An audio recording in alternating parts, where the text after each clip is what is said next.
Jennifer Dial, present. Carol Bessie, present. Maybe not present.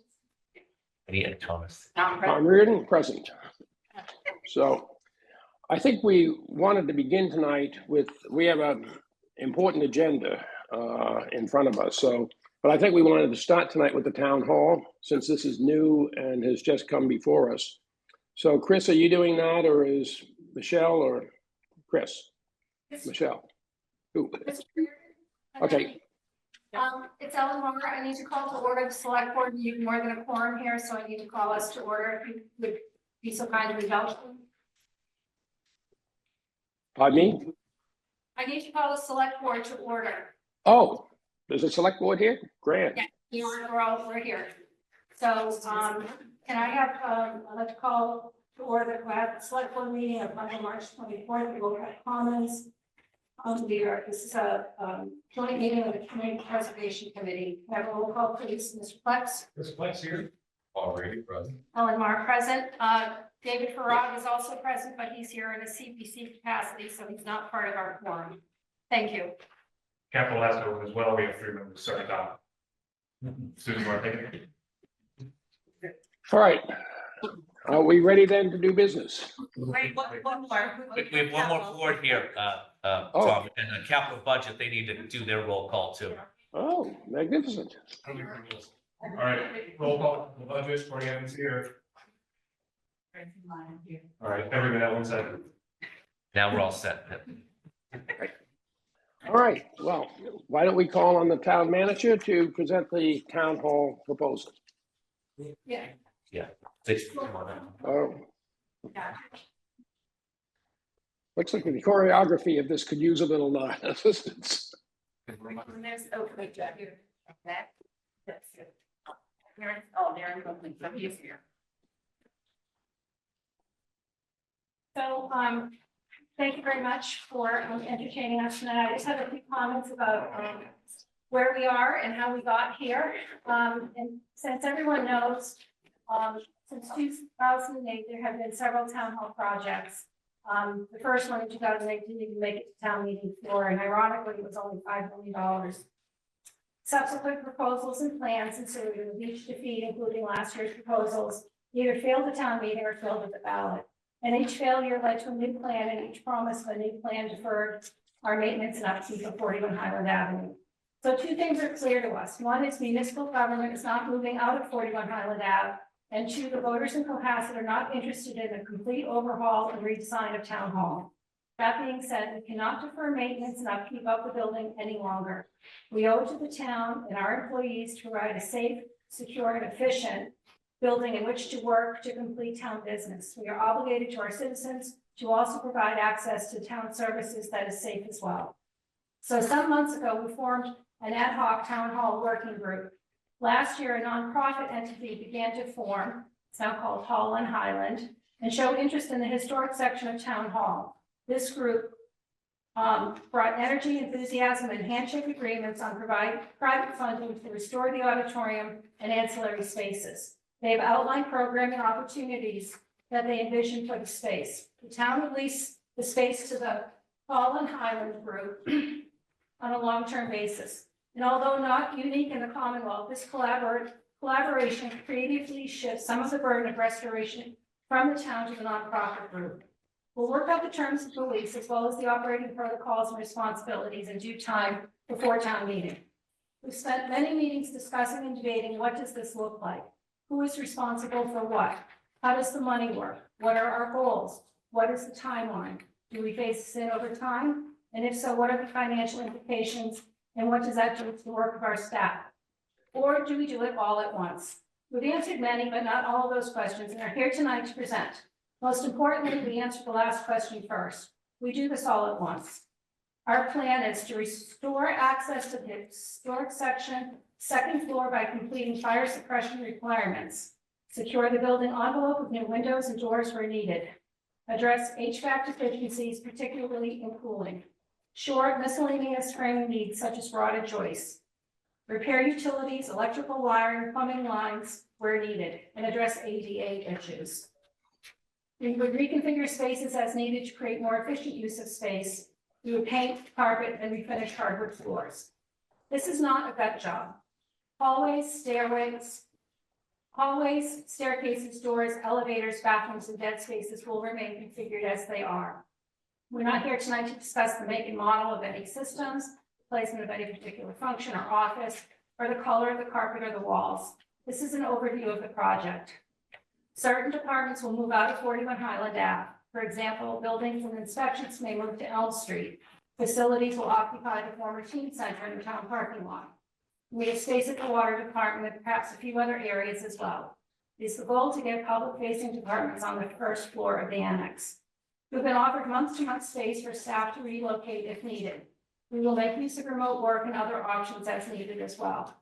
We have commitments from our town staff that they have the bandwidth to see this project through to completion, all other town projects notwithstanding. In fact, they are energized and excited to work on the decrepit, inefficient, and embarrassing annex portion of the building. They want to have pride in their workspace and they want to feel comfortable in the environment. And as their employers, it's our obligation to provide this for them. We'll leave the strategic planning to the expertise of our town manager, Senior Assistant Town Manager, Michelle Leary, Nick Berardi from Facilities, John Hallen, our building inspector, and Brian Joyce, our head of DPW. They understand the mission is to complete the work with as little disruption as possible and as quickly as possible. Town Hall is the #1 goal for the select board for FY25. With approval at town meeting, we will commence the work immediately. The only item at this time that is not included due to some of the proposed work is paving of the parking lot, which will be an FY27 request. Regarding funding sources, we don't really have any free cash for this. We've utilized the gift money from the Toll Brothers project to fund the HVAC design, which is ongoing right now. And after strapping the chimney, there will be about $163,000 from the roof project as a turn back to capital. And we are now applying to CPC for some of the work on the historic portion of the building. We will provide to the town and to all boards involved periodic updates on the progress of this initiative. So at this point, I'd like to turn over to Mark Cameron, who's been an instrumental part of our working group. Chris Senior is here, and I'll have Brian Joyce come up and take my place if that's okay. Thank you.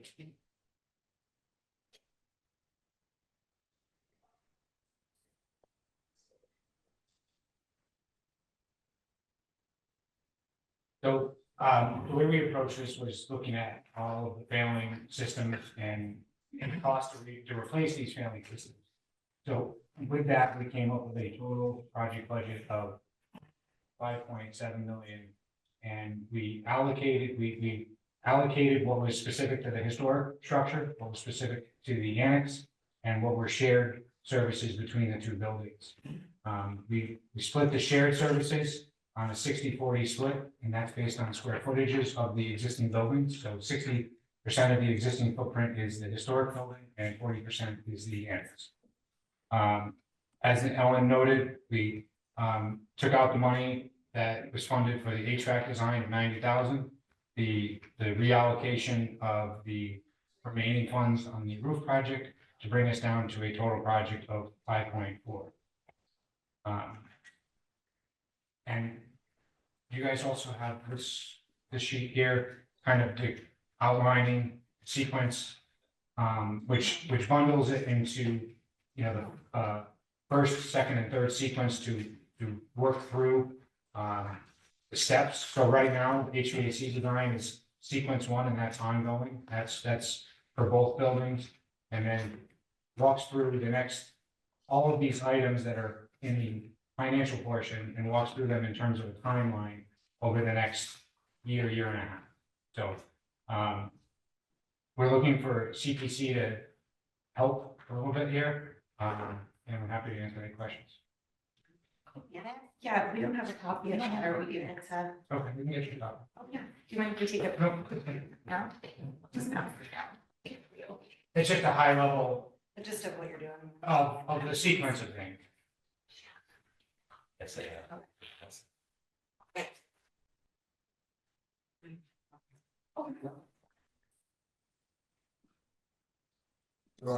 Yeah, it's just.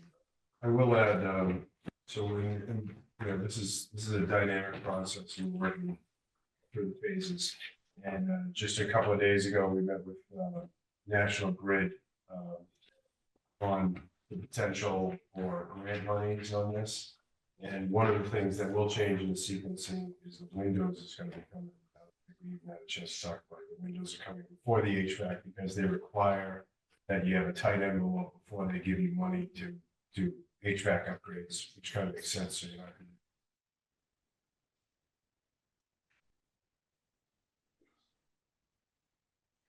So are the windows in the old part? or So the new part? windows are the entire part, but they do include the old part. So windows throughout. And so the intent here of this scope is to get the building as a sort of a landlord tenant situation where the building will be, call it stable, right? So the framing issues will be corrected, the envelope issues will be corrected, base building mechanical systems will be corrected, and then it would be up for the Hall on Highland group to then remodel and upgrade the auditorium space as they see fit for their use. They've talked about the addition of the bathrooms out front and towards the overhang of the auditorium, potentially adding some sort of catering kitchen out there in the, where the concession stand is currently located in the lobby there, in vestibule.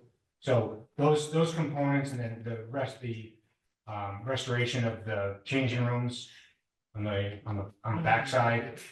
So those elements would be part of the nonprofit's work, which would be funded separate. Yeah. Could you tell us a little bit about this nonprofit group and what their particular interest? I think we have a number somewhere. And to what extent would the facility still be available for town organizations? So the split between the nonprofit and town, so the second floor of the old town hall will remain office space for town function and staff. And the auditorium, the theater space, in the front foyer and lobby.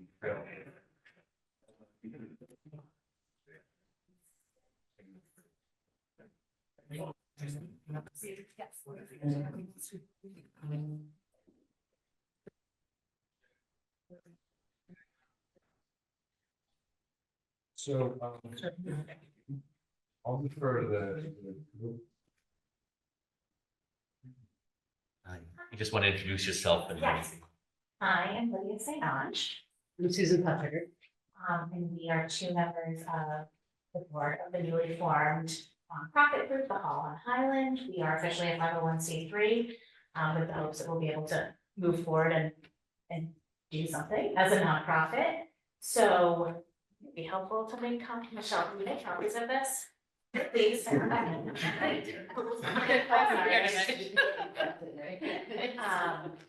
So we came together last March as a group of concerned and passionate citizens representing many different groups around town. Some of us came out of the Historical Society, the Art Center, the Classic Dramatic Club, and then we have citizens at large who are just passionate about this project, hoping to develop a cultural center in the historic hall of the town hall. It felt like a really good avenue to explore because we've watched really great proposals be voted down by citizens at town meeting, and we thought if we could form a nonprofit and as that organization move into the hall and fundraise and bring in those funds to help open up that space as a space that's usable not only for voting on election days, but also to make some programming year round, like bring the farmer's market inside, or when it rains and the rec department concerts can't happen, bring those inside, make the space usable for artists of all kinds, for visual arts, for theater arts, really develop programming. We've been talking about, with years and years, I mean, since 1857, having dramatic presentations in there, really developing that program so that not only would there be kids plays and adults plays, but kids or people of all ages could learn set design and costume design. We could have, sewing classes and woodworking and painting and all sorts of elements of that kind of brought to life and enriched and give a lot of kids an avenue and adults, I keep saying kids, but all humans, an avenue to explore artistic endeavors. And it can also be a place where events happen. You had mentioned a caterer's kitchen, which is, kind of the most pared down kind of kitchen possible. It really requires food storage, ventilation, and a place to reheat food, clean space and permission to serve food there. But, we could see perhaps working with the schools, with the teams, having National Honor Society banquets there, sports banquets, all sorts of celebrations for kids in our town, staying in our town. I think since Atlantica closed, a lot of those celebrations are elsewhere, and it feels so appropriate to celebrate our citizens here in our town. I think eventually once programming expands, it could be a rentable venue. But we'd explore that as it goes. I think our immediate goal is to really have it be a place where we can have, arts and cultural offerings available and have it as a place that's open to our citizens. Also, someone mentioned having new bathrooms up front. I think that anyone who has ever done anything on the common, listened to a Caroline concert, gone to the farmer's market, had a child under 10, it's really nice to be able to have a bathroom to go to. So even just being kind of an open space that the community can flow in and out of and feel like, thank you. There's all these multi-generational events. Let's make sure that people can also, be comfortable, have coverage, make sure we have an alternate to the outdoor space. Amen. And then there's kind of a boilerplate on the end up for you. I have a question. You have stuff that is historical there. Yes, Is that going to be restored like the jail down in the basement? so I don't know if it will be needing a jail for our cultural purposes. I know. Anything that is historical in there, is it going to be restored so the town has access to visit and look at it? That's a very good That's a question. great question. Some research needs to be done to see what else is historical in there. Oh. I know about the jail. I don't know what else is in there. Yes, and there's the safe and the theater itself. Right. Susan and I also both sit on the Historical Society board, so that is a passion of ours, is historical buildings. We do not want to go and, I'm on the You know, historical just- commissions. That's right, so two peas in a pod. So we want to revive and celebrate that space. We'll be updating the technology of the lighting and making sure the theater is up to date, but looking like it's, it's historical beauty and glory. I mean, when I have toured some of those, more hidden spaces like the jail cell and the safe, I think there's so much beauty in those, even just the lock on the safe is really gorgeous. The jail's super spooky, but, I I think didn't realize it was there. there is so much that can be in the basement, cleaned up and made less full. I think we can, bring it back to life and really breathe some sort of kind of heart back into that space. And we have met with many towns and cultural art centers who have done just this, either in old firehouses, old churches, old town halls. Yes. So we have been receiving a lot of good advice over the past year about how to legally and logistically make this work. I would say to that question as well, from the feasibility that was done in 2008, which I was a part of, it put together and uncovered a lot of the history of it. So through the years, the town hall, the historic part, has been so many things, private school, basketball court, theater, town offices, selectmen office. It's had soccer clubs, it's had so many things that as long as it's just restored in sort of the way that it is now, it's going to keep within that historical context of what there is. Other than, as long as you keep the jail there, I don't think you have to restore it. I think as long as it's there. We did not intend Yeah. to remove. Yeah, so as long as that's there, it's fine. And if you're looking at the theater, as long as it's restored and the rooms get restored to that, it'll keep within the, the boundaries of its historical context. So just a quick. Well, and that's, I think, what we love about it, Yes. is that it is such a beautiful historic hall. And the bones for this purpose. of it. Yes, I mean, even looking at the floors, those are really nice floors, we don't have to remove them or change anything, we just need to spiff it up. Has there been any attempt to establish feasibility of fundraising for a project like this? We have talked to people quietly and have confidence that we can raise the part of the nut that we need to raise. But we have not embarked on a formal feasibility study yet. What do you view as the nut that you have to raise? What was the nut? We've talked about a few different nuts. I think that, am I facing this direction? Yeah. Tom? No, you can speak with your back. I can hear well. I So. know, I feel rude. So, we have worked up budgets, and I think that with any project, we anticipate that it might be more expensive than our budgets, and we also kind of, as we work with the working group, it's like, what would town be covering? What are we covering? So what have we I been don't want, I talking really about? am hesitant about throwing out a number right now. We need to drill down on that. However, the board members are 100% committed to fundraising. We are all a part of that ourselves as board members. We are doing fundraising workshops, and we're in the pre-planning, the planning phase of that, and kind of are standing by for the part where everyone votes yes, and then we have a space so that we can go ahead and say, we are fundraising for this space that we're inhabiting in an ideal world. Yes. We have. concern- We're not sure which cart goes in front of which horse right now. We have to start somewhere. Yes. The concern is if we approve this and go forward and then this portion of it doesn't work, where is the project then? I guess where it is now, Yes. to be honest. I feel very confident in our fundraising ability, and we have irons in the fire that will not be spoken aloud because that's not how fundraising goes successfully. But I just am not worried about that part of it.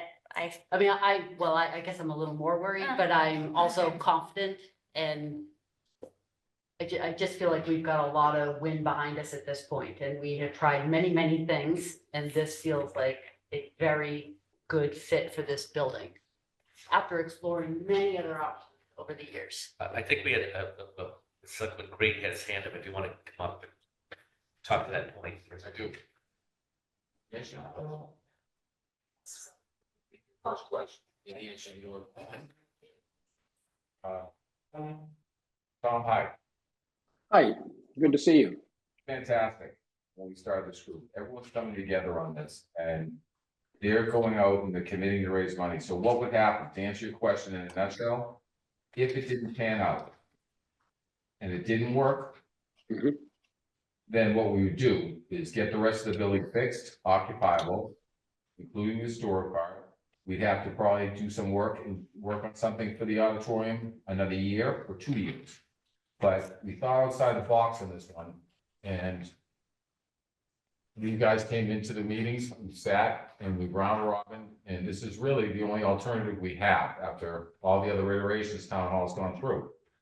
So they have been absolutely fantastic. They're committed to raising money. I can understand the confidentiality part of it, but in the event that it failed, it still belongs to the town.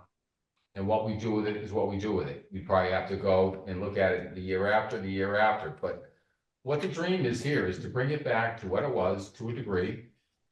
Have a reasonable, serviceable, healthy environment that our folks who are working in subpar conditions for the last 30 years, is to bring it back where, as Lydia was saying, and Susan was saying, we can open those doors.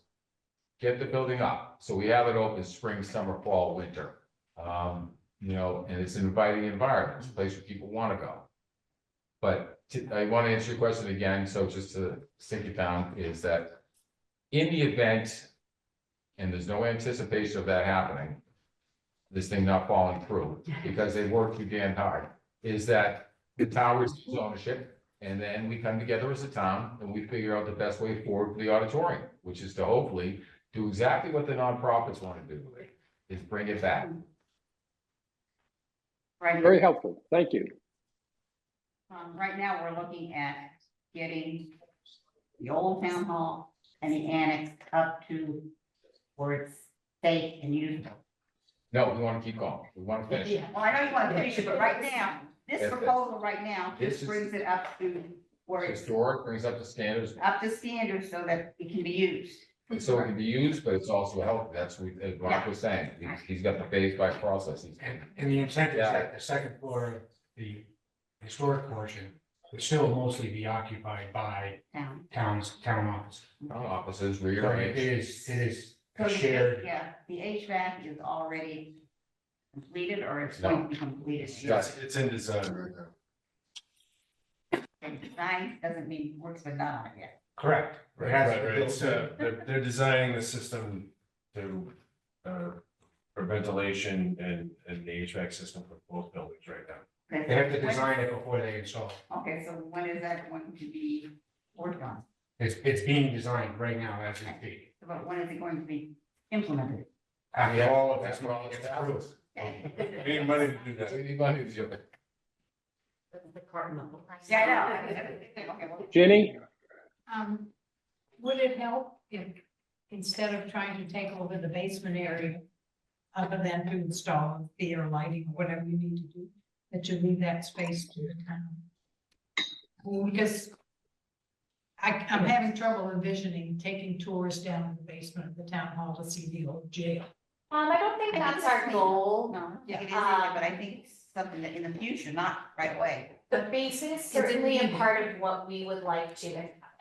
I think not only for historical reasons, but also because with theater and events, storage space is Well, really that's, essential. that's one thing, but I mean, creating storage space is quite different than creating a publicly accessible area. I don't think. But we're we- not. I don't think it's gonna work. That's a much different, Yeah. it's not tall, So we're the not really foundation. taking tours. Oh, yeah, no, we have toured it because of course, when you're interested in the space, you need to look at it, right?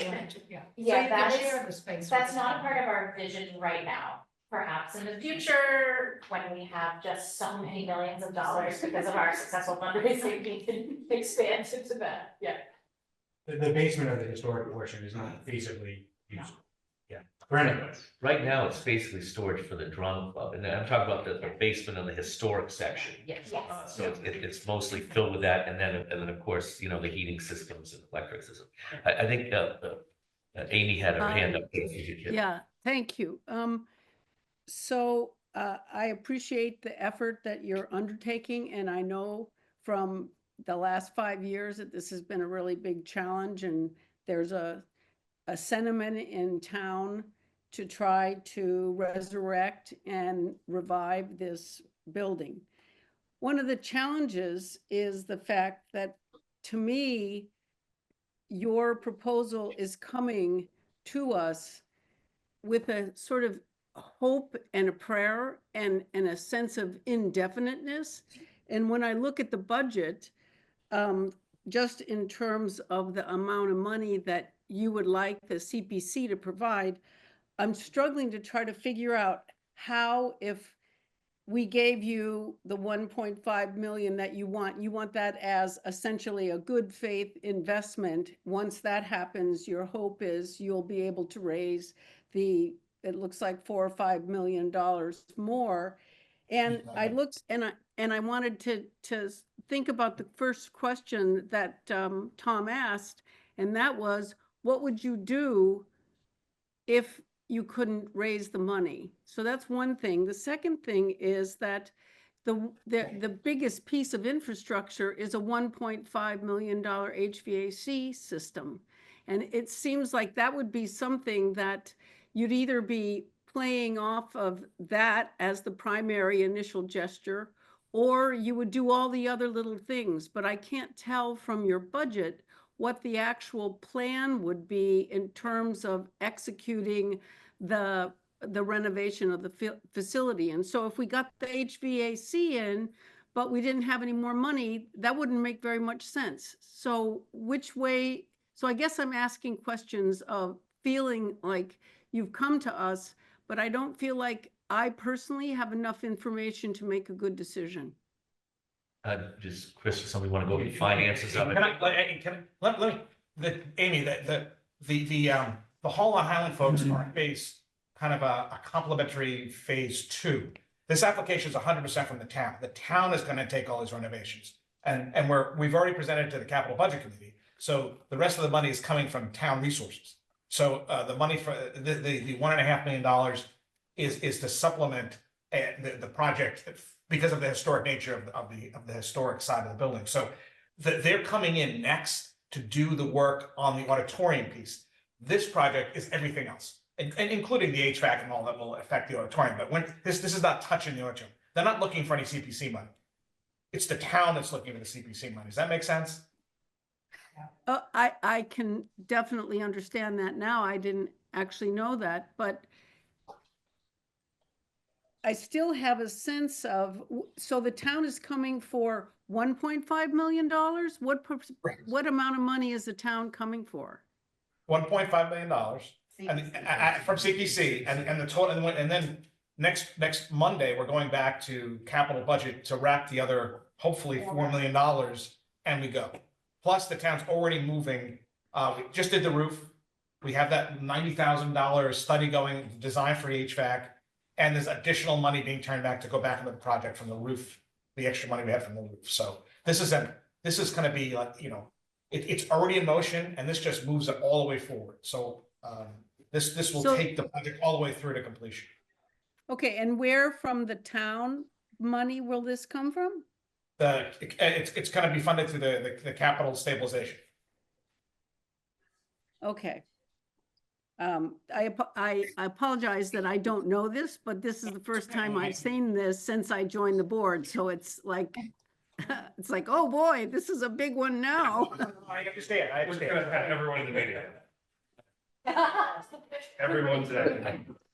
Tom, we had a hand up from the capital budget people, if you want to recognize them, that's okay. Yes, by all means. That would be very Yes. helpful. So, where are my? Right there. So, Amy, to your question, we were sitting back in case the question of the town. What different bucket, this is kind of like a tiramisu cake, right? We got a lot of layers here. You guys are the icing, but we've got a whole lot of things to build in front of it. So we heard this project about 3 weeks ago, and while capital hasn't voted on it, there was a consensus, and Susan, let me know if this is fair, that going forward, because of the debt roll-off that we already have currently at capital budget, the capital budget can, and we did a 10-year outlook, we looked at what we both know about, known knowns, unknown unknowns. We've looked at a lot of different scenarios to figure out how much money the capital budget stabilization fund, the appropriation, could afford going forward. And if we take off basically the debt that's rolling off already, and we start going forward, it gives us the ability to finance about $3.5 million very comfortably. So 3.5 plus 1.5, we're kind of in the ballpark. Once you get over $3.5 million, we start getting a little bit, other things start to get squeezed, but it's certainly not a hard cap, but there's going to be trade-offs. So this is just looking at how much money we have going forward and what we think is going to come down the pike. So, the capital budget, we're kind of the big cake in this tiramisu. And we're pretty comfortable. And again, we're waiting on CPC to make your determination, and then we can get a final number and then redo our numbers and make a really good recommendation. So that's kind of the context. So you're gonna be 40,000 short of 3,990,000 that you need. Into your proposed figure. I didn't follow your math, I'm sorry. Okay, you were talking about 5,402,000, and you're looking for 1,000,500 a month, which leaves 390 for you people, but you're not gonna be at 390, you're gonna be 350. Well, so, you're 40. well, we're 3.5 of financing, and then, as I said, we're kind of in small ball, where if we have 100 grand that gets turned back from somewhere else, or there's some free cash, we're really in the ballpark of making this work. And if we get to 3.6, we have to just do the numbers again to see exactly how it's going. Well, going numbers quickly. Yeah, we're almost 4 million that you need to come up with, and I said, okay, he's only doing 3.5. That's a little bit short. we're comfortable at 3.5. Above that, we'll keep looking at it. Again, the consensus of the committee was, a few members spoke about, this is really what they wanted to see all along. I think everyone here in this room has been through this process many times, understands the need. And it's not getting any cheaper. If you look at the total project cost of this, it's expensive. So I think the consensus was this needs to get done and that we can afford a certain level. Should Can I CPC, should CPC consider a contingent vote depending upon capital budget's decision? Can we do that? Well, I mean, Tom, The project's not gonna happen if. right, if the other money doesn't come through, the project's not anyway, so the money just reverts. So you don't have to do, and it's kind of, again, that's not gonna happen, I mean, this is gonna get approved, we're very optimistic, that said, you wouldn't have to do Yep. that automatically. Okay, I have a quick question, just on the numbers. So the total for the historic, we have here at 992. And then the shared is sort of where you get the bottom number. So I just want to make sure that, because the CPC can officially only fund the historic portion. Right. So the 1.5, all of that is covering stuff that's, right, that's just on the historic building, right? Correct, and so there's certain systems, that are installed and And both sort of allocated, are yes, benefit from and that fund. maybe the electrical that serves the historic is physically located in the annex. But all the wiring then distributes to, and same with HVAC, plumbing, all those systems. And so once this is all done, then at a minimum, could you have like voting back in there? I mean, is it usable again or? Okay, perfect. Yeah, so this gets it to a usable form and then you guys could And it then brings it- hopefully. They run the whole day, Bill. It brings it to a safe and occupiable space. Yeah. And then this is the next step, to take that space from an empty shell to giving it some purpose and inviting, a real sense of community engagement with that space, because otherwise it's just a then heated, cool sprinkler box. So what they do, Jim, they're gonna run it over the finish line, and that's our hope, is get it up. So it's a But we place can that at least get it. we to can where get the can go services, inside. that's what we talked about in the committee. Still get to do our voting in there. We're putting the ball, Right, this is out there. we're putting the ball on the tee, and they're gonna, Yeah, so basically you can get into, This is you getting can use the to- building, the building will stay, but it's not gonna, you're talking about bringing back the character, like, plays. But without voting, they can't. Well, without this, they can't, but we still could do the voting and the other stuff in there. Yeah, before they do their Yes. thing. Yeah, In other words, what you want to do, box it and leave it, use the votes to, well, we still want to use it. you're gonna be able to use it. Right. Yes, you can, but it's gonna be under construction. I think there's a lot of, oh, good, Amy, if you want, you go first, you had your hand up. Oh, thank you. Previously, in the last meeting we had looked at the budget and I got the impression that the projects that were in front of us were substantial enough that it wasn't clear what the residual was going to be if we were going to fund the projects that we just previously saw. So where does the 1.5 million come into play with the other projects that we saw in our last meeting?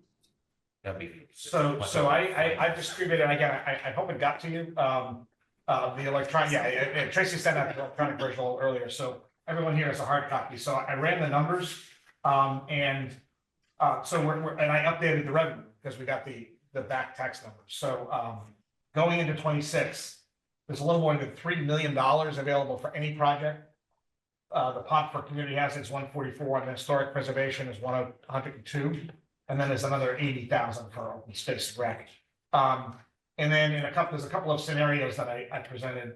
Again, I took the two biggest ones, the Hollywood project and the town hall. If you funded them both with cash right up front, you'd be left with $560,000 in the pot. And then you continue to generate roughly $800,000+ a year going forward from there. Less the debt that's being paid for the Beechwood, the rec projects. You can also, I gave a scenario where you could pay half in cash and then borrow the rest over 5 or 10 years, and it still leaves a fairly substantial amount of money every year. So there's definitely the ability to do this either anywhere between, all just paying it up front or deferring some of it in either a bond anticipation note for a few years or a longer term bond, depending on what the committee wants to do. Chris, what is your timetable for pulling down this money? I would say we'll probably pull it down over the course of a year. So if this actually went to debt for any reason, it wouldn't go until 27. It's just the authorization needs to be in place, right? So that we can, Right. so as long as the authorization in place, the town can lend itself money for the, within parameters of how much money we have available. And go from there. Again, but that said, there's $3 million in the accounts today. Well, I should say that. There will be $3 million effective as of July 1. There's about 2 point something in there right now. I'm sorry, it's $2.8 million right now. There'll be over 3 next year. So. But is it possible this could be paid out over 2 years? That your draw would be over 2 fiscal years, or? Yeah, so what you could do is just authorize the entire, and authorize a bond, and then we don't ever go to bond. We loan ourselves the money and maybe, borrow for 1 year, and then you just pay it right off. So yeah, you wouldn't have to go to long-term debt if you wanted to do that. So. Okay. If I may, accept those, thanks, Tom, because I was gonna go after 82. I think the whole town hall projects, I was involved with the first ones and then going through and seeing, is that it's been a Rubik's Cube where we couldn't get all the colors to go on in the right direction. And every turn of everything that happened, it presented a new challenge. And so right now it's a lot of puzzle pieces that have to come together. And there's some good things. So you're hearing that the money's coming from a bunch of different buckets. You've got capital budget, you have CPC, and then of course coming in, you'll have the cultural group will come in later. And even that has to be approved by town meeting in order to give the select board the authorization to come into a lease. So people have to weigh in on that as well. So because of the government process, it makes it a little bit convoluted and can be confusing. But I think it's a matter of, moving this down the road where it needs to go, because at this point in the town, we've done and tried everything else. This is I think Winston Churchill once said that, the United States, will try anything and finally do the right thing at the end. But I think it's time for us to do the right thing at the end and move this project forward. I think we can talk certainly about financing or how that might work, because that's a whole other discussion. But I think in order, as far as it is applicable, we talked with Jackie Dormant's with the Historical Commission. We've had previous CPC funds in the Historic Town Hall. It qualifies on the applicability part. That's checked off. And then it's a matter of the money and going forward. And I think that where this is going to be, while certainly it's a lot of money, it's going to be a smaller portion. They're coming up with the rest of the money. So one of the things we look at CPC is, is that person coming up with other funds? Yeah. And in this case, the town is coming up with a majority of funds, and then CPC is filling that hole. So I would suggest that it's not only applicable, but that we end up voting for it. We could obviously talk about, cash or financing and things like that from there. Thank you. Any other questions? All right, well, I think this is very helpful. Thank you very much. Thank you. Thank you. Thank you. Probably yeah. Oh, thank you. Chris, thank you for those numbers. They were very helpful. Yeah. I'm still here for your rest of your deliberation. Okay, thank you. All right, shall we move to Holly Hill? Yes. Holly Hill, if anybody's here from there, if they want to come up, please. Thank you.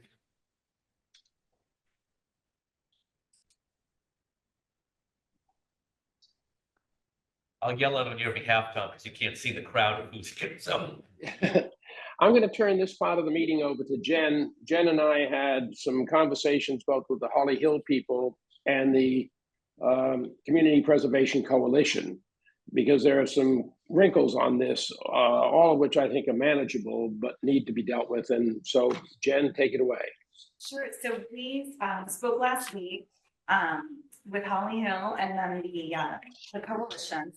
And what we learned is that we can't give money directly for a purchase by a nonprofit. So essentially, the CPC in that case has two options if someone's requesting money under acquiring open space. We can either we can make the purchase ourselves and lease it back to the nonprofit, which is not what they're looking to do. And then the other option, which is what we would be considering, would be to purchase the conservation restriction on the land. So that would be, and that is considered real property and acquisition under the law. So that's number one. So we would have to be purchasing the real property restriction versus just giving the money. The second thing is that what we need to figure out is that the only amount of money that the CPC is allowed to contribute is the actual value of that restriction. So what we have to figure out is we have the appraisal for we need to do another appraisal to figure out the value of the conservation restriction. So there's, and we'll go a little bit more into the wrinkle of that. So the property is 5.23 acres that Holly Hill is looking to purchase. What we've learned is that it's 2 acres, about 2.4 already has a conservation restriction on it. So we can't be involved with that part of the purchase. So what we would need to do is to find out the real value of the property as it stands, but only about 3 acres that are remaining. And then find out the value of that property with the restriction, and then we can fund the difference between the restriction, the value with the restriction and the actual value. And so they're asking for $1 million, and so we would be able to say do it if we were to decide to do it up to that $1 million, but whatever the actual value of the restriction is on that 3 acres. I'm not sure if you guys have any, does that make sense to everyone? Do you guys have any questions? Is that confident on that portion? That's good. Yes. Amy, did you have a question? Yeah, I'm not familiar with buying conservation restrictions, so I'd like a little bit more explanation about what does that do to the value? So let's say we purchase that, and then all of a sudden the value of the property declines. What does that mean? Just thinking in terms of different kinds of scenarios. If for some reason the value of the property declined, how would that implicate the funds that the town provided? Right, so this is the common practice, Amy, of the CPC. And when you put a conservation restriction on a piece of property, it drops, it's no longer developable. So it's really the net between the full, what is it, the highest and best use, which is not really always the highest best use, but it's the most valuable use versus Fair market. And that's really what so our CPC doesn't buy land. In fact, I don't think CPCs often buy land at all. You buy the conservation restriction, and that buys down the value. So it's the common practice. So you actually are bringing the value down, but by buying that conservation restriction. So that is a completely appropriate and common use of these kinds of funds. To preserve open space. Yes, to preserve open space and, yeah, exactly. In this Okay, case, thank you. Do you know which part of the property already has a restriction on it and which doesn't? So we would all be interested in part that doesn't. In other words, it's not, you can't just say, well, we'll take these 3. Yeah. You can't trade. No, it is what it is. The line is very, very clear. And so, is there any other questions just about the basic logistics? Because then the next steps would be that, so we have an administrative budget for the CPC. So the next steps would be for the CPC to pay for an appraisal and commission that appraisal to determine how much the CPC is actually allowed to contribute to the purchase. I have some material from the CPA on that subject, if you could just read it. Well, and we always understood that you would take a CI. That, as Chris said, that's what you do. Right. Salerno property is one of the more recent examples. So, we clearly understood. The part about, the fact that we have almost half of it already in and so forth, that was a little fuzzier, so it's good to have an explanation about that. Yeah. And so then we were, then we would need to decide, what our steps would be if we were to vote to move forward and approve the funding, whether we would do something such as, encumber up to $1 million to then approve once we get the appraisal. It's a little bit complicated in so much as there is already a conservation restriction on portions of the land. And so it's going to have to be carved out of that. But I think the general feeling is there should be not a big problem in this differential between the fair market value and what the appraisal will show on with a restriction on it. But anything we do would have to be contingent on what that appraisal actually shows, and it needs to be an independent appraisal. That's why the CPC would pay for it. Any questions or? That was easy. No.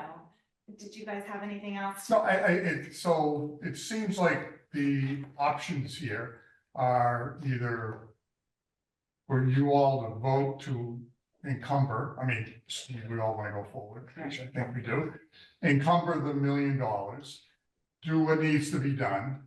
Obviously, we would not be going and edit, and then hope everything would be done and then go to special in the fall. Or proceeding to annual town meeting, and the vote would be that, up to $1 million contingent on the appraisal and the CI. Right, those seem like the two options. So is that going to affect your ability to purchase it? Well, I will voting. No, it's not gonna, we have a purchase and sale agreement that calls for a closing by the end of the year. Right. It's gonna be tight if we go to, annual, special rather. On the other hand, we can get an extension into next year about that. So no, it doesn't. But it's always nice to be able to say town meeting has voted in favor, subject to these provisions, as we go out and fundraise. Yeah, that would be better. But My concern on that, as you know, is that I think it's just cleaner if the committee votes to have a contingent support up to this amount, then I think they can use it for their fundraising. CPC is on the record as supporting that. If we go to town meeting, I think it's a fuzzy thing it's open to debate about what does this mean? What if it doesn't happen? So I'm not sure that the fundraising argument is weakened by a committee vote. And I think we could have confusion at the town meeting about what is actually being asked of the town meeting. So my position would be slightly different than Mark's. I think that, but it's up to the committee. As I had said to Carolyn, I am one voice, we're not yet at the point where we have autocrats in every position, so. and we appreciate whatever. I think Amy had a hand up. Yeah, I want to actually follow Tom's line of reasoning. So in an instance like this, and I apologize in advance that you're educating me as a relatively new member on the board, but that's essentially what you're doing, and I appreciate that. In an instance like this, and knowing what it looks like at town meeting, and knowing that the sets of issues that might be coming forth with the town meeting, how do we craft an explanation so that the ordinary citizen would fully appreciate exactly what we're doing and not feel as if something has been done that they didn't have any prior knowledge of? Is it described within the documentation that goes out for the meetings so that it's clear for someone? How do we do that, and how well do we do it?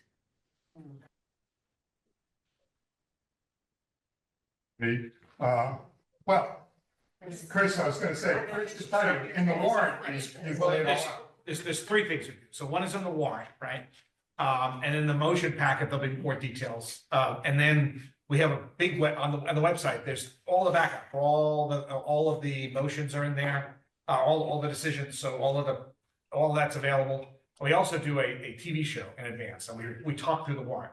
So people can most certainly educate them. Plus, we link to all the meetings. So people can go back, and this is online, right? So people can go back and watch. So we make all this available. We tell people multiple times where the information is, and say, look, here it is. So we do, I think, a pretty good job of making the information available. And this will most certainly be a top, right?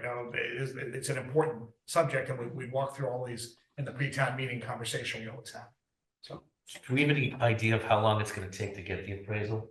Of what the timeline for that might be? Does Tom have any idea? 6 to 8 weeks. I'm hearing 6 to 8 weeks here, Tom, that's what I hear.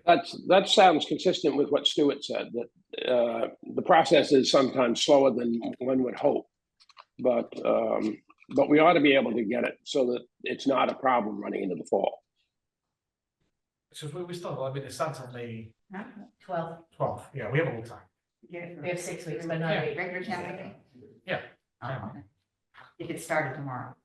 Yeah. Oh, so That would be great if it happens, but I wouldn't pin my dreams on that necessarily. But the warrant, do we need to know, we would need to know before the warrant closes? well, the warrant is a notice to people, and things could change by actual town meeting. So you can always, if for whatever reason people were uncomfortable with it and we didn't have any appraisal, you could also, it could be Pull pulled it back. that evening. So, and or defer it until, so, but you can't not put it on that add it that night, that day, so. So you can take it off. You can take it off, you just can't, Can't go. you can't, yeah, once the warrant locks, which is just a couple of weeks from now, it has to be in there. So what are we doing? If we put $1 million in the warrant and the differential comes out to be $968,000, does it have to be exact? No. Okay, so they can just give us that. Yeah, I mean, Yeah. the warrant's informational to some extent. It's the motion that really manages it. So if the motion ends up saying contingent on the actual appraisal, that's what the rules are, so. Or if the motion said $1 million and it ended up the appraisal came back and you couldn't do the whole million. We you could wouldn't do write, less. no, yeah, we wouldn't write, it would be written. You'd always keep it open. But But it would be written as a limit, not, Correct. so it would be up to Just $1 what you do million. now. Exactly. You see the projects now, I mean, it's, you know, if Right. someone will in for a fence and it comes at, $500 less than they planned, you don't give them the whole amount. So Exactly. And then can it just be contingent on the conservation restriction, which would also, obviously. What's always contingent on that too, is we've had projects where that never happened, so that the money never got transferred. So the conservation restriction has to happen for the money to get. So you That don't just even have means to say, No, it is, the motion says it very clear. right in the CR, okay. So, but I guess my point is, rather than opening up a Pandora's box of questions about the process and the appraisal and all that kind of stuff, it can just say, it could potentially just say the standard CR language. Oh, yeah, the conservation restriction is not in the warrant, but the requirement to have one is. Yeah. Yeah, we just finished one that took It'd 2 be years. generic language. Yeah, we use it every single town meeting, so. Okay. I have another actual follow-up question to that. So would we have to, so if we were to say encumber the money versus doing the contingency on the warrant, and then we were to do it to hold it to the fall, could you do the CR and everything prior to that, or do you need to wait until the money is approved in November and then do the CR? Generally, the approval happens and then the CR is produced after. After. Right, because then it's very Right. defined, right. And so, That's different. and that would work with the timeframe still of the purpose of wait until the fall. That would be the question. The conservation restrictions going to the state can be I was very just gonna time say, consuming. but the last one we just had was almost 2 years by the time we end up getting it. They say they're doing better though, right? than Yes, that. that's what they were So, saying. But better than 2 years. Yeah, if the committee was comfortable, I would recommend, if it was comfortable with the concept, I would recommend you do it approve it now because there are contingencies. I mean, things have to happen, but it buys more time. Yeah, because they're on a tight. Yeah. Tight, right. Thank you, Chris. Thank you. Any other questions? No. All right, well, thank you. Well, thank you. Thank all of you very, very much. Who is that?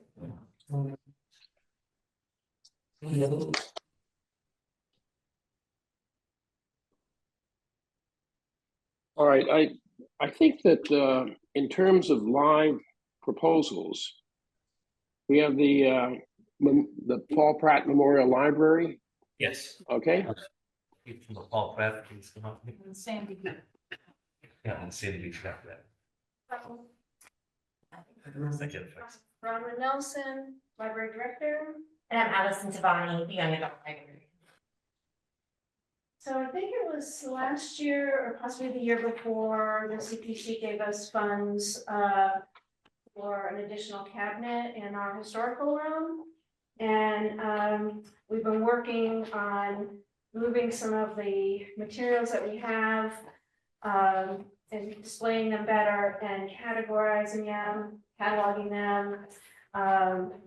And Allison has taken the lead on that because well, you can speak to it probably better, but your degree was in archival. That's true, studies. yes. So I have a master's in library science with a specialization in local histories and preservation. So our historical room really falls under that umbrella. It's our local history for Cohasset, and so we want to preserve the items that we have as well as we can so that they do not degrade over time. So that's what we've been working on. We also want to organize them and catalog them so that people can use them. It's hard right now to know everything that's in there, and a lot of community members don't even know that we have them. So we want to make sure that they're accessible. So some of the items are historical. You found some. Yes. You just find today. So we were going through drawers and we found Pratt family ledgers from the 1700s. Yeah. And these have been sitting in an envelope. And you can see the difference. This one is actually. If you could, can you hold it up? Yeah, so that absolutely. people So can this, see what- this one is actually, older. I mean, I'm sorry, this one is older than this one. And you can just tell by the state of them, how much they have degraded over time. And so what we want to do is make sure they're appropriately housed. So that they don't continue to degrade. We can't do anything about what's happened already, but with appropriate boxing, we can keep them from continuing to degrade over time. So that's really what we're looking for. We're really looking for the funding to buy the appropriate boxes. And it's very important to buy boxes from an appropriate company. We use Gaylord. They're one of the foremost companies for archival preservation. And so we want to make sure that we have not just the boxing, but envelopes that they would go into, and then the plastic coverings for photos to prevent dust buildup, but also deterioration due to acids in the paper. So all of these boxes are acid free. And so they have a pH balance of 7. So I mean, all of that stuff is really important because not just environmental factors, but whatever you house them in can actually speed up the rate of deterioration. So that we just want to be able to take the things that we have that are precious to the town and make sure that we save them for as long as we can. So then, in addition, though, we're envisioning, once we do go through everything that we have, sort it all, get it cataloged, and really understand everything that's there, we would have a series of open houses or receptions or things like that, where people could, kind of see it. What is it? There's so many things. It's not just historical items, it's really anything that's related to Cohasset. So if someone wrote a book and Cohasset is mentioned, that's there. We have a 33 record that Yes. someone from Cohasset made, and what were you talking about earlier, The stereoscope, so we have pictures for our stereoscope that are of Cohasset. And then a lot of other pictures that were kind of commercially produced, but they're so amazing. And we had a great time. We have a great time going through the room and seeing everything that, that we have, that even we don't know that we have. And I've spent a lot of time in that room. So it's really interesting to see what all we have. So right now, people are able to come and access the archives. They can reserve the room and use it, but we're hoping to really let people know more about what we have once we do this step first and preserve everything. You have a budget of $5,000. On what do you base that? Is that going to take care of all of the collection? Do you know? Yes, it will. So that, the majority of that, about 95% of that 5,000 will go to purchasing the boxes and that we need to just house them. And yes, we have gone through the collection and we have counted meticulously. And we do have an itemized budget of that. So the total request is for 5,000? Yes. Total request is 5,000. Yes. Yes, it is. Yep. That's what they Thank you. said. Did we get a copy of the budget? Absolutely. Do you have one? Yeah. Oh, I don't know if I have it back for everyone, and it's a lot of numbers, so it's a little bit small print. But I think, It's always good to include that.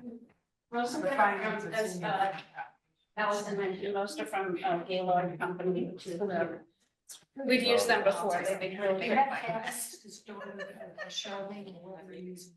They do, so there are specialized cabinets for just about everything. We looked at one and really it's just shelving, through Uline. And, they have a cover for that, shelving that will keep it from dust and water if there was ever like a leak. So that will, house it for now. Part of the problem is that room is really not the right room for historical archives. The humidity level is not regulated, the temperature, it's actually very cold in there sometimes. And then when the sun comes around, because once, and just the fact that the sun comes in. Yes. You were talking about that the shades are not, there's not light blocking, they let the sun in, so that goes right on cabinets too. Would So- you consider cabinets, closed cabinets rather than just shelving? Well, We they would. have, they have glass doors and then they have drawers underneath. Oh, I know those cabinets, but yeah. I mean, for these boxes, archival boxes. We would love Closed to have cupboards that. Instead of just open shelving. Yeah. We would just have to decide where to put them. Not enough room. Not enough. No, unfortunately, no. They're really tight, but, so we thought this was at least a way to. Sorry. Well, I think it's exciting because usually our historical preservation comes from either the historical society or the town clerk to preserve, the town records the town clerk has.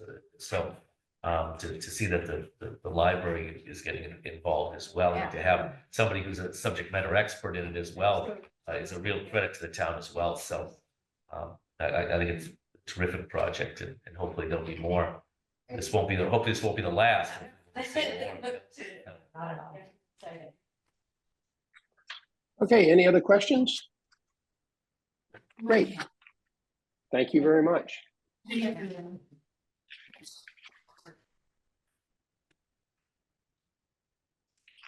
Is there somebody here from Sandy Beach? Anybody here from Sandy Beach? National Planning, putting her on Zoom right now. Oh, they're coming on Zoom. Okay, great. It's the final information. That's- They came I before. think it's not.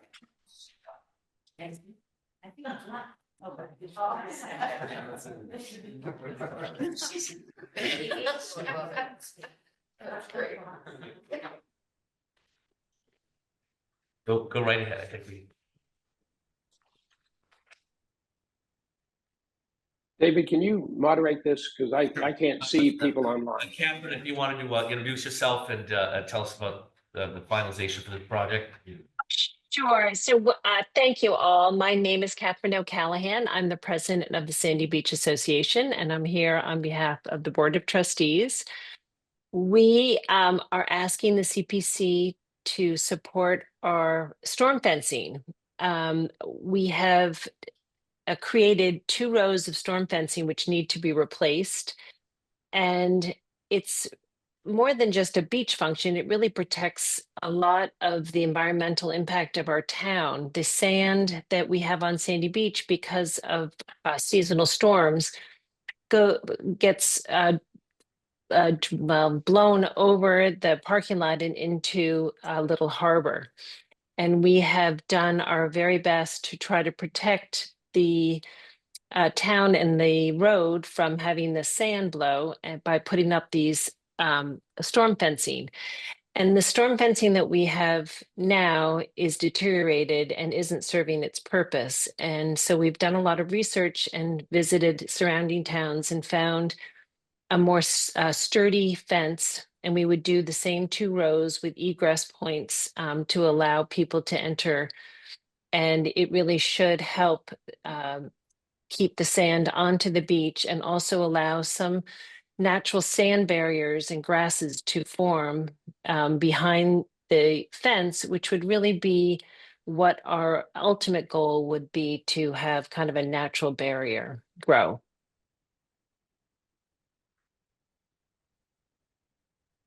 Other questions from the board at this point? You want to bring this up? Jim, did you have one? I have a question. I was down there at Sandy Beach and it didn't look like there was any sand on the beach. Is the sand, the fence is supposed to be moved back down to the beach? So yes, we have a issue with the piping plover nesting on the north end of the beach. And so we are not allowed to move the sand while the piping plover may nest. So we are waiting to see, it nested 2 years ago. Last year, it did not nest. And so we are waiting this year to see if the pair of piping plovers return, and that will determine how we clean the beach and maintain it.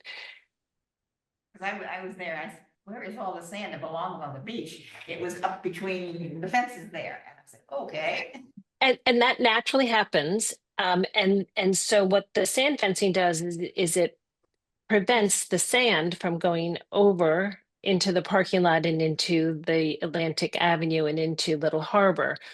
And then what we do before we open, typically in the end of May and June, is we bring in machines, and that moves the sand away from the fencing and distributes back to the beach. So in a perfect world with no piping plovers, we will do that. So we are just waiting on the nesting. It's April 1st is through the end of, well, we'll find out if it nests really in April. Amy, you had your hand up. Did you have a comment? I did, but I retract my hand. Okay. I have 2 questions. The first one is, if the piping plovers do nest, then are you still able to move the sand and utilize the new fencing, or what happens if they are there? Well, it's a little uncertain in terms of where they nest. So if they return, which is likely, to the same nest, which was all the way on the north end of the beach, we will be able to clean around the bathhouse, which is our biggest priority, and making sure that there's safe entrances in that area. And up until, I think it's a 50-yard buffer. And then it will depend on like their whole hatching schedule. So we will be able to hopefully clean the majority of the beach. We may not be able to clean around the nest, but we can also rake, and we can, use our lifeguards and BMWs to help us kind of redistribute the sand by the north end. There's not a lot of sand buildup in that area, which is probably why they nest there. It's really towards the bathhouse and in the middle of the beach that we have the most sand buildup. And also I wanted to ask, I know the last time when you guys were doing the eligibility application, we had talked a little bit about, you guys were also, I know there was a small allocation from the development donations. And then we were asking if you would be getting any additional funding in addition to the CPC money that was requested. whatever happened with that, is that still? We will, do an annual appeal as we do every year to our community to help support, and whatever monies we have left over from our payroll, our insurance, all of our operating costs, we put into capital campaigns. At this point, it's hard to tell because we don't do our annual campaign until May. But we're a non-for-profit, so we're trying to, cover all of our expenses. This is something, it's $22,000 of which we don't have. So whatever help we can get from the CPC would be greatly appreciated. The proposal as you submitted it was for 25,000? 23 and they were looking for 20. Yeah. Okay.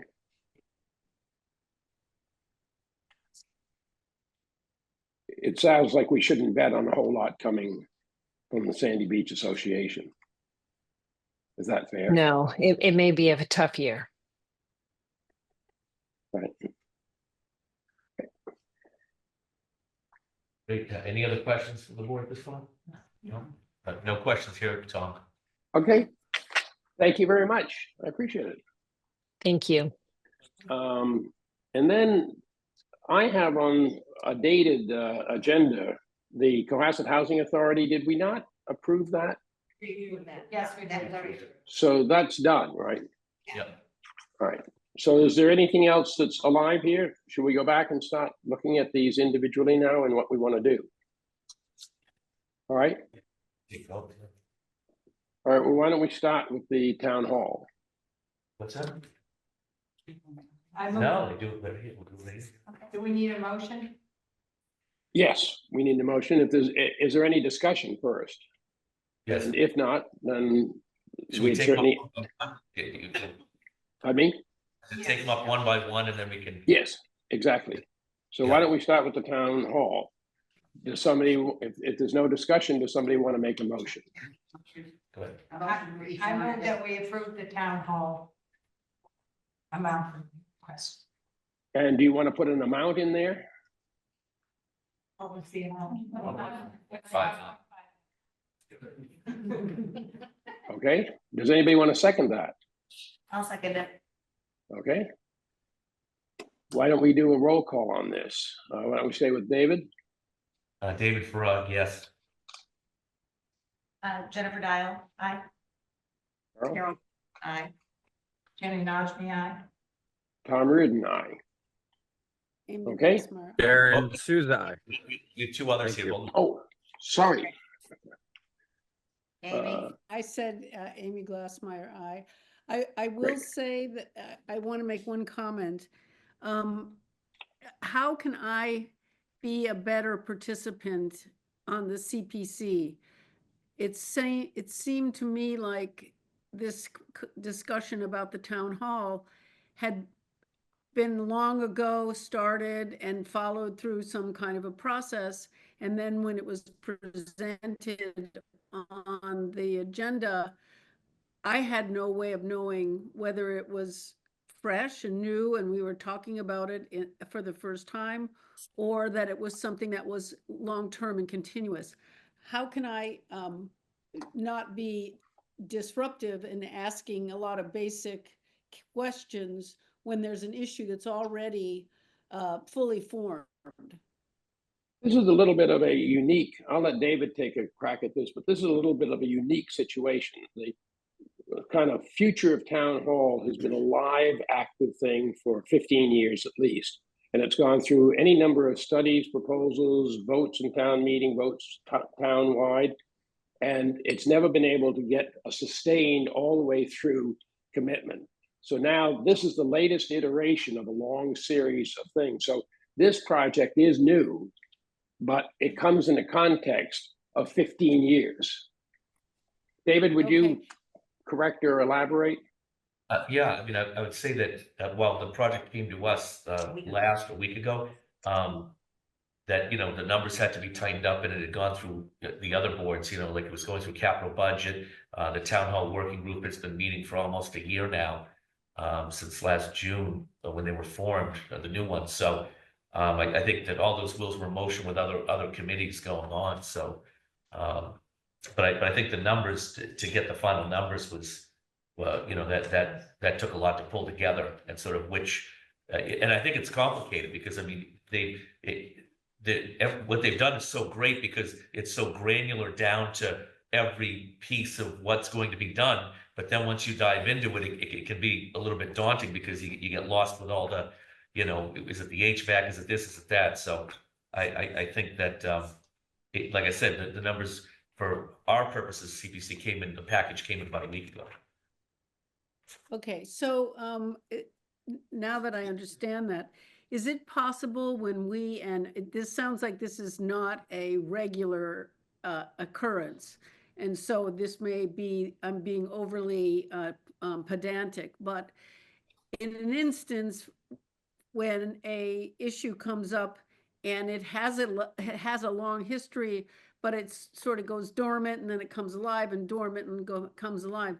From the standpoint of having it come to the committee, it would feel a little bit better if there was some, even 3 sentences that said, for 15 years we tried to do this and now we're on our 5th time, and right, so that it has some context, because I felt, you know, I was looking at that budget and I was just sitting here thinking to myself, boy, if that was the first run on the issue, I would feel very uncomfortable.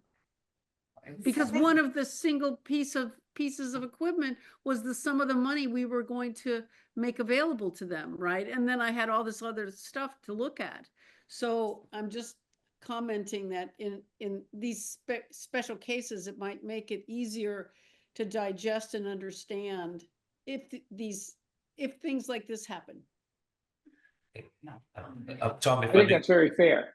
Yeah, we were finishing the vote and we had 6, but I think we want to hit Darren before we.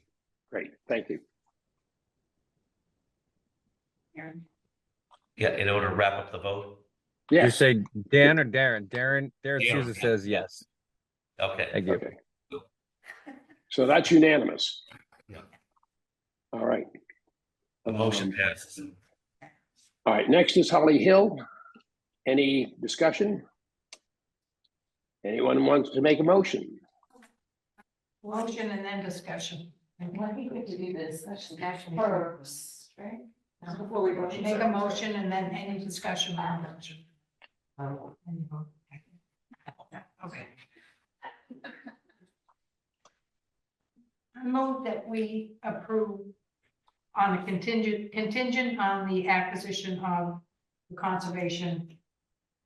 What? Restriction. Up to $1 million. To pay for that restriction. So this would be a motion that would be forwarded to town meeting. We couldn't hear you, Tom. Try again. This would be a motion that would call for referring this to town meeting, recommending to town meeting this vote. Is that correct? I think so. Yeah. With the restriction. Contingent on the acquisition of a restriction. If we have the restriction by then, great. Yeah. Okay, great. Somebody can get up at the town meeting and say, oh, by the way, we have the restriction now. Okay. Are we also going to put a contingency on up to what amount? $1 million. She said $1 million. Okay, good. Sorry, the connection's not bad, but it's not great. So, all right, has anybody seconded that? Second, I'll second it. All right, let's begin again around the table. David? Dave Brugg, aye. Jennifer Dial, aye. Carol Bestick, aye. Jenny Nosby, aye. Amy Glassmeyer, aye. Darren Souza, aye. I guess against my better judgment, I'll vote aye to keep it unanimous, but I think it's sloppy, but we'll go with it. Okay, but now, Tom, do we also need to vote to use the administrative funds though to hire the appraiser? Yes. I don't think that goes to town meeting, but I think in order to, because that can come out of our administrative account. But I think we need to have a vote on that. But maybe we complete the warrant issues and then go back and vote the 5,000. Okay, so Paul Pratt Library. Any comments? Okay, entertain a motion. I'll make a motion that we vote for $5,000 for the Paul Pratt Library for the historic preservation documents. I'll second. Great. David? David Frog, aye. Jennifer Dial, aye. Carol Bestick, aye. Jenny Nachmi, Amy? Glassmeyer, aye. Aaron? Darren Souza, I. Tom Reardon, aye. Okay. And then last, I think, is Sandy Beach fencing for $23,000. Do we have a motion for that? Is that the right one? No, 2025, Oh. 20,500. How much is it? 20,500. Oh, okay. I think 23 is the total and they're using some funds. They're using right? Yeah. So do we have a motion? I'll make a motion that we vote for $20,500 for the Sandy Beach Association for the fencing project. Do we have a second? Second, All right, David? David Frog, aye. Jennifer Dial, aye. Carol Bestick, aye. Jenny Nachmi, Amy? Glassmeyer, aye. Darren? Darren Souza, I. Tom Reardon, aye. Okay. Very good. So now we can go back to the question of allocating up to $5,000, or do we want to? I think we said 6 to be safe. Okay. Jennifer, do you want to form a? Yeah, so I'd like to make a motion to expend up to $6,000 from our administrative funds to hire an independent appraiser. I'll second that. Excellent. David? David Frog, aye. Jennifer Dial, aye. Carol? Jenny Nachmi, Amy? Amy Glassmeyer, aye. Darren? Darren Souza, I. Excellent. Tom Reardon, aye. So that, any other business to come? Oh, do we have minutes, Tracy? Yes, February 2nd. I move that we approve the minutes. Yeah. Okay, does anybody want to second that? Second. Great. February 6th. February 3rd. February 3rd. But we also have January 6th. You already did that one. No, we didn't. Okay. All right, Carol, you've made it for which set of minutes? February 3rd. February 3rd. All right, has anybody seconded that? Amy did. I'll second. Okay, great, Seconded. perfect. All right, David, do you want to, David Frog, aye. Jen? Jennifer Dial, aye. Carol? Amy Amy? Glassmeyer, aye. Darren?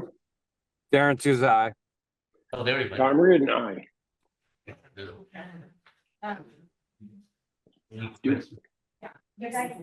Mr. Senior, don't leave us just yet.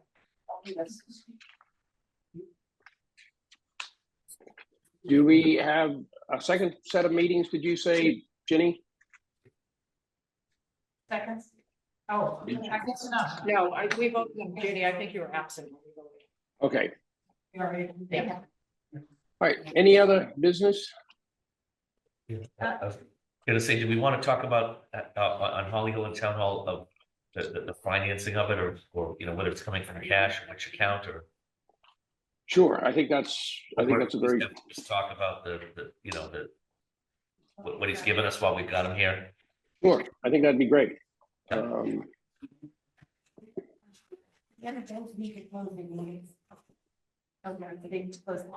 they want to go, they can. If they want to stay, they might want to stay for this to see what. capital needs answer meeting. Close your meeting? We just did. You did? Thank Okay. you. Thank you. Chris? So the real question is, how much do you want to impede? Now, again, if you, what, as Tom was saying before, what, if you authorize them both and we authorize borrowing, it would allow this to be paid over a couple of years. We may end up never doing the actual borrowing, we may, or maybe borrow for 1 year for a short term. That could be done that way too. Is that what you prefer? I mean, again, I'm not recommending you to long-term debt if you don't want to, and you don't really need to. At the same time, if you want to keep a little flexibility, maybe then authorize the funding with the authorization to borrow maybe half of it. Like a $2.5 million bond, and then go ahead, or I'm sorry, 3 and 2.5, $1.25 million, and then maybe that just rolls over 1 year and then you pay it off the next year, something like that. Would that make more sense for you folks? I'm looking short. No, you're fine, you have plenty of money. But also leaves you a little more cushion for next year, if something comes up that you want to spend cash. Something big. What do we have already in bond? So right now, so you have a bond obligation that's gonna run out in 35, I'm sorry, 34. That's the recreation projects from last that were approved there, and Yeah. The very successful playground and basketball court at Beechwood and now the tennis court. And that takes about 267,000 Yeah, and it drops it. debt service. Yeah, it's 257 next year. Okay. 267 and 257, drops by $10,000. Yep. And again, with the new projections I just did, you're looking at a revenue that's kind of hit $818,000 in 27 and continue to rise from there. So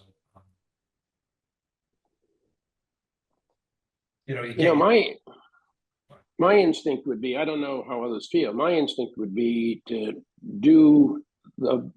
authorize the bond with the expectation of paying the cash, but it gives us some flexibility if something big were to come up.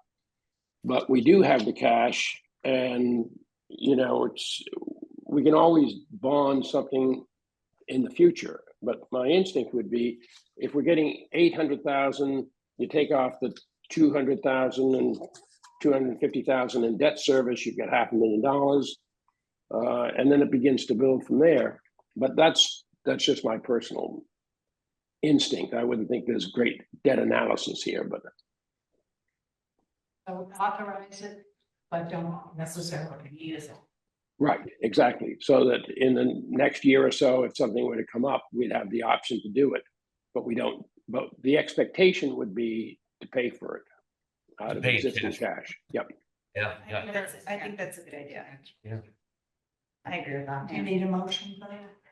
No? Yeah, if you just direct the half of, that you can authorize up to 1.25 million in debt, and then we'll revisit this for we go to debt next year. Yeah.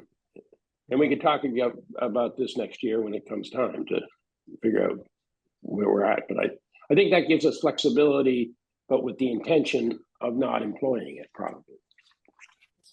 Yeah.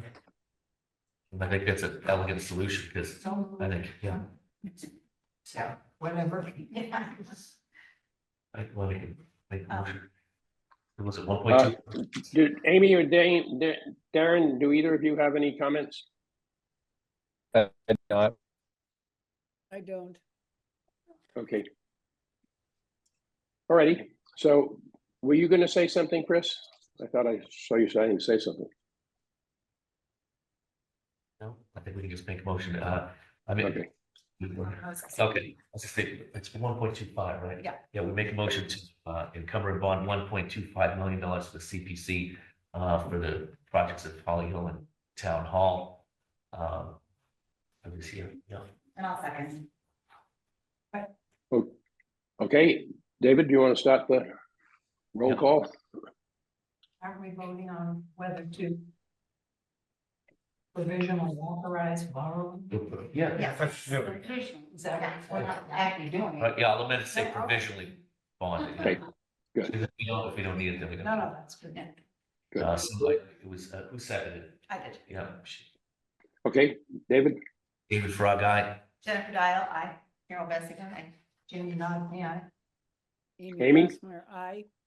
Darren? Darren Tuza. Excellent. Tom Reardon, aye. All right. Anything else? I think a motion to adjourn, I think. this- Yeah, I'll second that. Thank you. This has been a highly productive and I think efficient meeting. So thank you very much. And thank you for the toleration of Zoom. Let's get I know everybody to it's- vote. A motion to adjourn, it was seconded. Yes. Aye. David Frog, aye. Jennifer Dial, still I. Carol Bassett, aye. Jamie Nog, aye. Glassmeyer, aye. Darren Darren, Tuza. Tom Reardon, aye. Darren Tuza. Thank you. Thank you. Thanks. Thank you so much. Thank you, Thank John. you.